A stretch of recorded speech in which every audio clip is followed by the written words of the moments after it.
묵상해 보겠습니다. 오늘 우리에게 주신 하나님의 말씀은 구약성경 10편 120편 1절부터 7절 말씀입니다. 찾으셨으면 제가 봉독합니다. 내가 환난 중에 여호와께 부르짖었더니 내게 응답하셨도다. 여호와의 거짓된 입술과 속이는 혀에서 내 생명을 건져 주소서. 너 속이는 혀 무엇을 내게 주며 무엇을 내게 더할꼬. 장세의 날카로운 화살과 로뎀나무 숲을 이리로다. 밀색에 머물며 계달의 장막 중에 머무는 것이 내게 화로다. 내가 화평을 구하는 자들과 함께 오래 거주하였도다. 나는 화평을 원할지라도 내가 말할 때 그들은 싸우려 하는도다. 아멘. 오늘은 부르짖었더니 내게 응답하셨도다 라는 제목으로 하나님 말씀 배워나겠습니다. 말씀드린 것처럼 2023년 5일부터 매월 마지막 주일은 찬양 예배로 우리 주일학교 어린이들과 함께 예배를 드립니다. 그래서 마지막 주에는 시편 말씀을 좀 함께 나누려고 합니다. 그 중에서도 오늘부터는 시편 120편부터 134편의 말씀을 먼저 좀 나누려고 합니다. 그 이유는 시편 120편부터 134편까지는 그 표제를 보면 모두 공통적으로 성전에 올라가는 노래라는 표제가 붙어 있습니다. 즉 시편 120편부터 134편까지의 15편의 이 시편은 성도들이 성전에 올라가면서 부르던 찬양시입니다.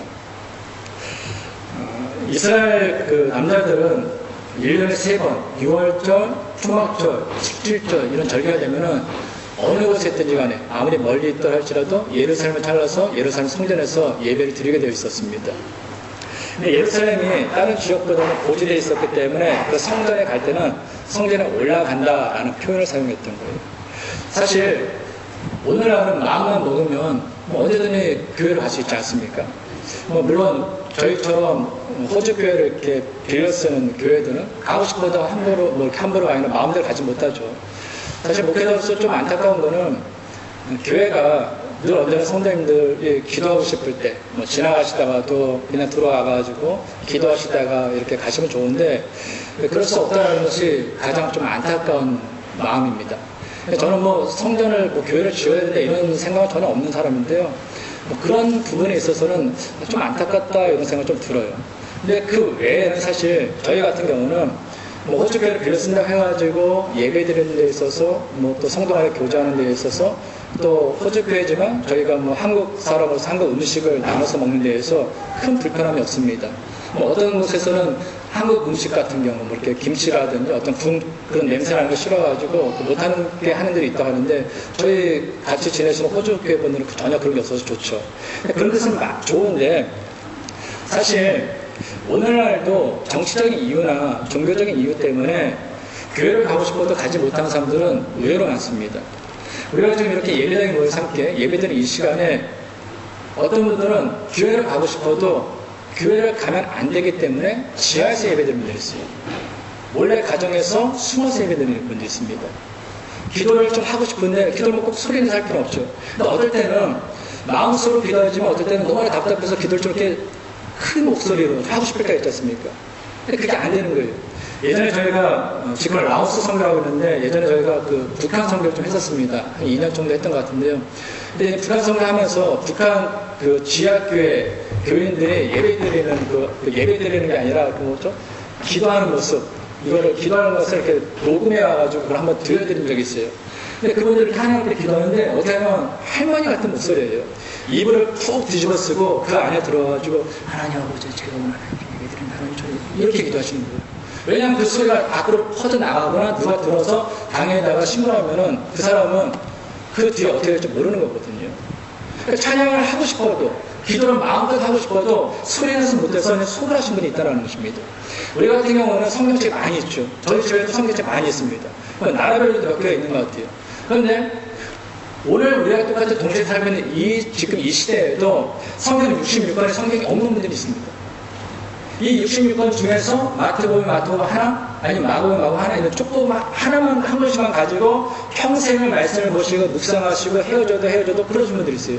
어떤 분들은 심지어 그 말씀 한 권이 있는 것이 아니라 마태복음 한 장만 있는 분이 있습니다. 요한복음 20장에 찢어져서 그걸 가지고 있는 분들이 있어요. 우리가 편하게 지내서 그렇죠. 사실 눈을 조금만 돌려보면은 정말 힘든 사람이 많다는 것입니다. 우리가 성경을 라오스 같은 경우도요. 그 선교사님 저한테 메일 보내거나 여러분한테 편지를 하잖아요. 호칭을 못 써요. 하나님이랑 호칭이라든지 기도해 주십시오라든지 뭐 목사님이라든지 저한테 성생 이런 얘기를 못합니다. 왜냐하면 거기서 종교의 자유가 있다고 하지만 공산당이거든요. 이런 면에서 생각해 보면요, 우리가 지금 이렇게 하나님 앞에 나와서 예배를 드릴 수 있는 거, 찬양할 수 있는 거, 큰 소리를 기도할 수 있는 거, 함께 교제할 수 있는 거는 정말 큰 축복인 것입니다. 그래서 우리가 하나님으로부터 신앙의 자유라는 그 축복, 은혜를 받은 사람이라면요, 우리는 예배 드리는 그 시간마다 내 목뿐만이 아니라 예배를 드리고 싶어도 못 드리는 그 사람들, 나와 같은 그 성도들의 목까지 우리는 합해서 더 찬양하고 더 간절히 기도하고 더 겸손한 마음으로 말씀을 드려야 된다라는 것이죠. 그것이 빚진 자의 사명인 것입니다. 자, 오늘 본문을 기록할 시인은 현재 자신의 처한 상황에 대해서 다음같이 말합니다. 여러분 1절입니다. 내가 환난 중에 여호와께 부르짖었더니 내게 응답하셨도다. 지금 시인은 환난 중에 있습니다. 근데 어떤 환난이 있냐? 이렇게 고백합니다. 여러분 2절입니다. 여호와의 거짓된 입술과 속이는 혀에서 내 생명을 건져 주소서. 지금 이 시인이 당하는 환난은 거짓된 입술과 속이는 혀들 속에 있다라는 거예요. 그러니까 자기를 향해서 거짓말하고 비방하고 자신에 대해서 험담하고 거짓말하는 그 말들이 너무너무 많다 보니까 그거를 위해 내가 너무 힘들다라는 거예요. 사실 물질을 당하는 고통, 또 질병으로 당하는 고통 힘들죠. 그런데 말로 인한 고통은요, 그보다 더하면 더하지 덜하진 않는 것 같아요. 특히 함께 생활했던 사람, 특히 믿었던 사람, 특히 사랑했던 사람, 그들이 내 앞에서는 좋은 것처럼 얘기했는데 뒤에 가서 거짓말을 해요. 뒤에 가서 내가 하지 않은 말을 해요. 나에게서 비방을 해요. 근데 그 말이 돌고 돌아서 내 귀에 들리면요, 말 그대로 하늘이 무너질 것 같은 그 절망과 아픔을 경험한다라는 것입니다. 그래서 시인은 지금 그 말로 당하는 그 고통이 얼마나 심했던지 다음같이 표현합니다. 여러분 4절입니다. 장사의 날카로운 화살과 로뎀나무 숯불 이리로다. 이 악한 자들의 말이 뭐와 같다고 하냐면 장사의 날카로운 화살과 로뎀나무의 숯불 같다라는 거예요. 생각해보세요. 그냥 화살도 굉장히 날카롭습니다. 예리합니다. 그냥 화살도 맞으면 상처 입거나 죽겠죠. 그런데 지금 어떤 화살이에요? 장사의 날카로운 화살이에요. 그러니까 전쟁을 준비하는, 전쟁에 나가는 그 장사의 화살이라면 얼마나 날카롭겠습니까? 얼마나 예리하겠어요? 내가 지금 사람들로부터 당하는 그 말의 상처가 그처럼 크다는 거예요. 그 말이 나한테 꽂혔는데 내 심장이 찢어져 나가는 것 같다는 거예요. 특히 시인은 지금 말을 화살에 비교하고 있지 사실 칼이라는 것은 내가 화나가지고 칼쳐서 딱 뽑았다가요, 뽑아서 치려고 하다가도 그럼 말자 그럴 수 있어요. 그렇잖아요. 분노가 또 사그라들면 칼집에 다시 돌아올 수 있습니다. 근데 활시를 떠난 화살은요, 다시 돌이킬 수가 없는 거예요. 그래서 한번 뱉은 말, 누구에게 안 해도 되는 그 상처의 말, 아픔의 말, 거짓말, 속을수의 말을 한번 뱉고 나면 다시 돌이킬 수 없다라는 거예요. 그래서 그 상처가 무엇보다 크고 깊은 것입니다. 근데 시인은 또 뭐라고 그래요? 로뎀나무의 숯불 같다라는 거예요. 화면 한번 보여주시겠습니까? 이게 로뎀나무입니다. 브룬트라고 하는 건데요. 이 로뎀나무의 특징은 사막에서 자라는 나무입니다. 또 뭐 잎도 거의 없어요. 근데 잔가지가 많아요. 근데 가장 큰 특징이 무엇이냐면 이 로뎀나무는 숯불처럼 불이 한번 붙으면 그 불을 오랫동안 간직한다라는 거예요. 그래서 사막을 여행하는 사람들이 겨우 밤에는 추우니까요, 저 로뎀나무를 숯불처럼 불 붙여가지고 좋은 연료로 사용한다라는 것입니다. 근데 말이 로뎀나무의 숯불 같다라는 거예요. 무슨 얘기예요? 한번 나한테 상처를 준 말, 나한테 꽂힌 그 말은요, 오래 간다라는 거예요. 그런 경험 없지 않습니까? 어떤 사람은 그런 분들이 있어요. 난 쿨해서 한 번 하고 지나가면 난 기억 못해. 근데 그건 그 사람한테만 좋은 거죠. 난 쿨하지 못해요. 그래서 나는 그 사람이 그냥 한 얘기인데 그 말에 상처된 그 상처가 10년, 20년이 지나고 어떤 애 자다가 문득 생각나면 괴로울 사람이 있다는 것입니다. 말이 그래서 무서운 거예요. 지금 이 시인이 그와 같은 위치에 있습니다. 주변에 있는 사람들의 그 거짓말, 속임수, 상처 주는 그 말로 인해서 죽음 같은 그 아픔과 고통을 경험하고 있다라는 것입니다. 그렇다면 왜 이 시인은 이처럼 악한 날의 말로 인해서 환란을 당하고 있을까요? 오늘 5절입니다. 내색에 머물며 계달의 장막 중에 머무는 것이 내게 화로다. 시인이 지금 어디에 관한다고 그래요? 내색의 장막에 거하고 계달의 장막에 거하는 것이 내가 화라고 그랬죠. 이 내색은 야벳의 아들입니다. 그리고 계달은 이스마엘 아들이에요. 근데 이 후손들의 특징이 무엇이냐? 각각 카스피아와 북아라비아를 지배했던 사람들인데 굉장히 난폭합니다. 굉장히 야만적이에요. 근데 이 시인이 난폭하고 야만적이고 폭력을 좋아하는 이 사람들과 오랫동안 함께 지내니 그것이 그로 인해서 화가 되었다라는 거예요. 또 하나입니다. 오늘 5절입니다. 6절입니다. 내가 화평을 미워하는 자들과 함께 오래 거주하였도다. 또 시인은 지금 누가 오래 거주했대요? 화평을 미워하는 사람들과 오랫동안 거주했더라. 화평을 미워하는 사람들과 오랫동안 함께 거주했으니 그로 인해서 환란을 당하는 것은 어쩌면 너무나 당연한 거죠. 자, 그럼 보세요. 복 있는 사람은 어떤 사람이냐? 내가 함께할 사람과 함께하지 말아야 할 사람, 내가 있어야 할 자리에 있지 말아야 할 자리를 분별할 수 있는 사람이 복 있는 사람이고 지혜 있는 사람이에요. 근데 시인은 여기서 실패한 거예요. 함께하지 말아야 할 사람은 함께 했습니다. 오래 있지 말아야 할 자리에 이 시인은 오랫동안 있었어요. 그러니 그들로 인해서 결국 내가 화를 당하는 것이다 라는 것입니다. 특별히 여기서 우리들 주목할 단어가 두 가지가 있습니다. 머물다와 함께 오래 거주하다라는 거예요. 사실 인생을 살다 보면 어떻게 내 마음에 맞는 사람과만 만날 수 있겠어요? 내가 그리스인이라서 어떻게 그리스인과만 만나겠습니까? 인생을 살다 보면 종교가 다른 사람도 만나게 되죠. 인생을 살다 보면 성격이 다른 사람도 만나게 되죠. 인격이 다른 사람도 만나게 되죠. 나쁘한 사람도 만나게 됩니다. 거친 사람도 만나게 됩니다. 속이는 사람도 만나게 되는 것이 인생이에요. 그러니까 10개 물속 알아도 한 개 산수 모른다 해가지고 처음에는 정말로 베스트 프렌드라고 이야기하는 것처럼 너무 좋았는데 지나고 나니 아니에요. 이 사람이 정말 내가 알던 사람인가? 라고 생각할 정도로 정반대의 경우도 있다는 것입니다. 그래서 사람은 사실 내가 그거에서 만난다 이거 쉽지 않습니다. 근데 우리가 할 수 있는 게 하나가 있어요. 함께하는 시간, 함께하는 정도는 내가 조절할 수 있다는 거예요. 근데 시인은 실패한 거예요, 여기서. 그를 함께하지 말아야 할 자리에 오래 머물렀습니다. 그를 함께하지 말아야 될 사람들과 함께했다라는 거예요. 아시는 것처럼 베드로는 예수님의 12제자 중에서 수제에 따라 불리는 사람입니다. 특히 그는 예수님 향해서 주는 그리스도 살아의 사람의 아들이다라는 아름다운 신앙 고백을 한 사람이에요. 그런데 예수님의 제자들을 위해서 베드로는 다른 제자들이 하지 않은 큰 실수를 하나 저질렀죠. 무엇입니까? 예수님께서 로마 병정들에게 잡히던 그날 밤에 3번이나 예수님을 향해서 난 모른다 라고 부인했을 뿐만 아니라 예수님을 저주까지 했다라는 거예요. 그 이유가 무엇인지 아십니까? 마태복음 26장 58절입니다. 베드로가 멀찍이 예수를 따라 대제사장의 집들에까지 가서 그 결말을 보려고 안에 들어가 하인들과 함께 앉아 있더라. 이 구절로 중요한 단어가 두 가지가 나옵니다. 바로 멀찍이와 함께예요. 멀찍이를 의미하는 영어 단어 디스턴스는 뭐예요? 특별한 거리를 두고 멀리 떨어져 있는 거예요. 반대로 함께를 의미하는 뜻은 뭡니까? 붙어 있는 겁니다. 근데 지금 베드로는 누구와 멀찍이 떨어져 있었어요?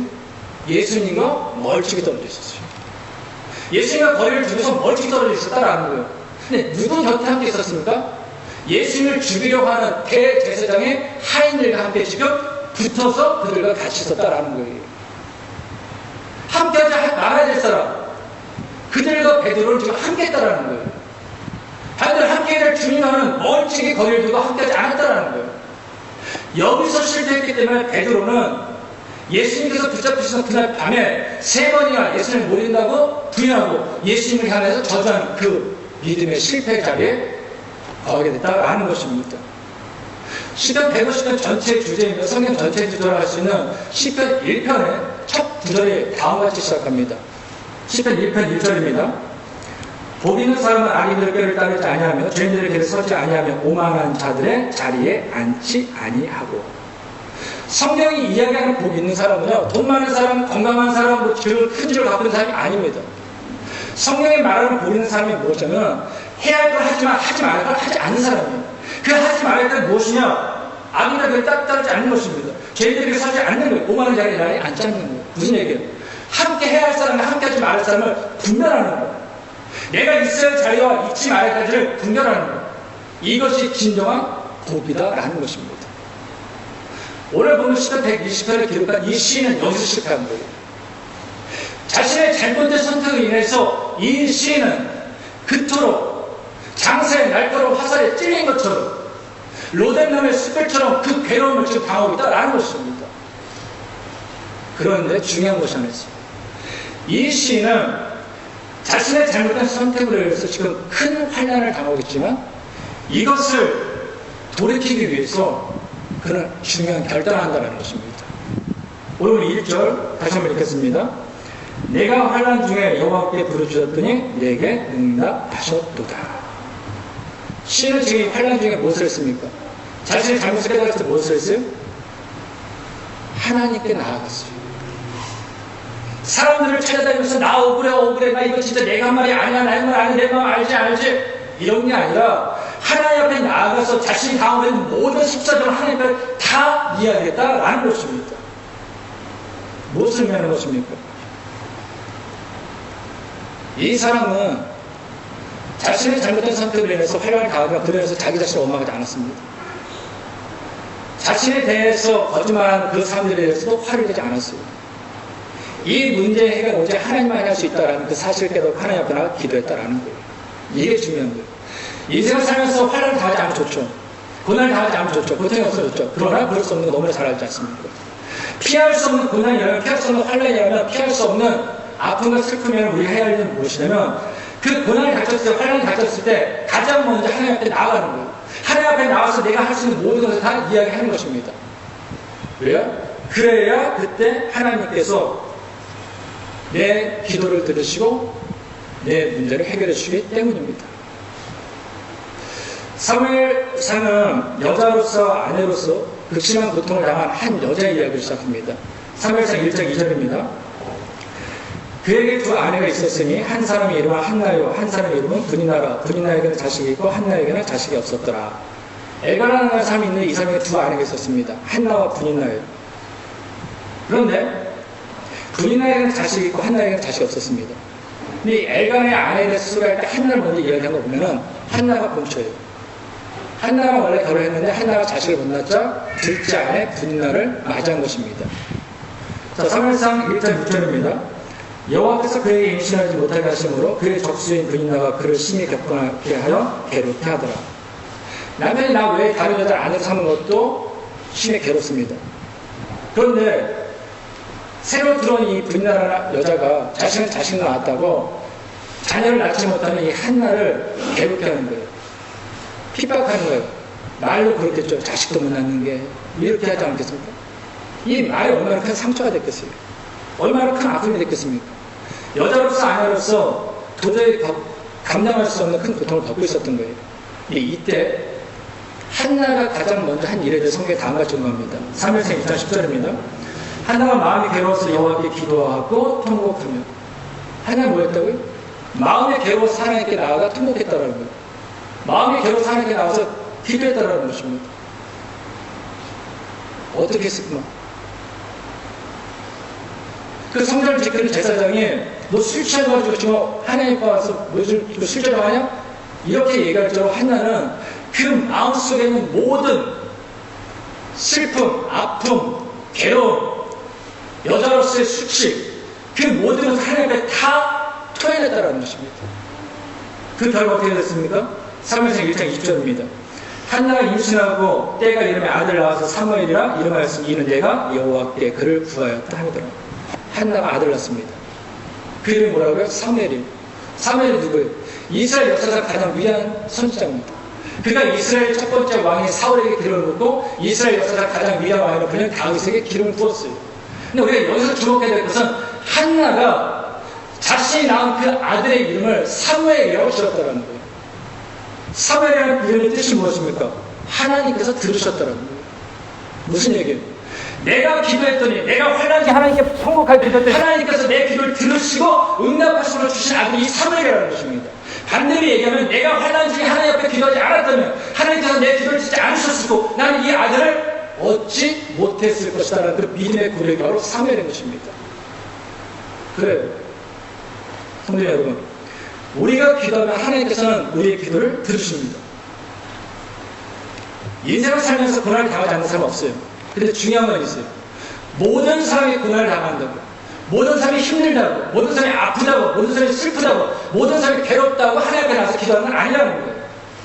왜요? 기도라는 것은 내 기도를 하나님께서 들으셔, 내 기도를 들으시는 하나님께서 내 기도에 응답하셔 라는 믿음이 있는 사람만 기도할 수 있기 때문입니다. 그러므로 사랑하는 성도 여러분, 2023년 정말로 주님께서 복 많이 받으시기 원합니다. 여러분들 매일매일 복 받기 위해서 매일매일 기도합니다. 그런데 그럼에도 불구하고 여러분들이 살아가면서 힘들고 어려운 일이 있을 거예요. 어떤 분은 지금 괴로운 분들이 있을 것입니다. 지금 아프신 분들이 있으실 거예요. 지금 해결되지 않는 문제로 인해서 답답하신 분들이 있을 것입니다. 그런데 그렇기 때문에 하나님께 기도하라는 거예요. 그냥 한 번, 두 번 그냥 기대해보고서 나 기도했는데 안 됐는데 이게 아니라 정말로 이 문제를 안 내면, 해결 안 되면 내가 살 수 없습니다. 이 문제 해결되지 않으면 하나님 나 정말로 소망이 없습니다. 난 죽을 것 같습니다. 라고 생각하면 그 하나님께 죽을 것 같이 기도하라는 거예요. 목숨을 내놓고 기도하라는 것입니다. 그렇게 하나님께 기도하지 않고 조금 기대해보고서 기대했는데 어떻네요? 그건 하나님을 탓할 것이 아니라 내 자신을 탓해야죠. 알아보는데 저와 여러분 모두가 무엇보다 내 기도를 들으시길 기뻐하시나요? 내 기도에 가장 좋은 것을 응답하시는 그 하나님을 믿음으로 인생 가운데 늘 언제나 그 기도하는 기도의 삶이 되고 원합니다. 특별히 힘들고 어려울 때 사람을 먼저 찾기보다는, 사람을 먼저 의지하기보다는 하나님 앞에 나아가 하나님께 여러분이 가지고 있는 모든 그 마음의 소원을 털어놓음으로 하나님의 응답을 받는 진정 복된 인생 될 수 있기를 간절히 주님의 이름으로 축원합니다. 기도하겠습니다. 저희의 기도를 들으시고 응답하시기를 기뻐하시는 하나님 아버지, 피조물 된 저희를 자녀 삼아 주실 뿐만 아니라 언제라도 하나님 앞에 나아가 기도할 수 있는 특권을 주심을 감사드립니다. 그러나 내 인생의 이야기를 누구보다 하나님과 함께 나누는 지혜로운 사람이 되게 하옵소서. 특히 힘들고 어려운 순간을 지날 때 가장 먼저 하나님을 찾고 하나님께 기도함으로 들으시고 응답하시는 하나님의 손길을 경험하게 하옵소서. 성경 속에 갇혀있는 하나님이 아니라 오늘이라는 일상의 삶 속에서 날마다 함께 하시는 하나님을 잊지 않게 하옵소서. 예수님의 이름으로 기도하옵나이다. 아멘.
우리 주 예수 그리스도의 은혜와 하나님의 크신 사랑과 성령님의 교통하심이 언제라도 하나님 앞에 나아가 기도할 수 있는 특권을 받은 자로서 인생의 이야기를 이제는 누구보다 하나님과 함께 먼저 나누되, 특히 힘들고 어려운 순간을 지날 때 가장 먼저 하나님을 찾고 하나님께 이야기함으로 들으시고 응답하시는 하나님의 손길을 경험하며 살기 원하는 모든 성도들과 가정과 세우신 기업 위에 이제부터 여기까지 함께 하시기를 간절히 축원하옵나이다. 아멘.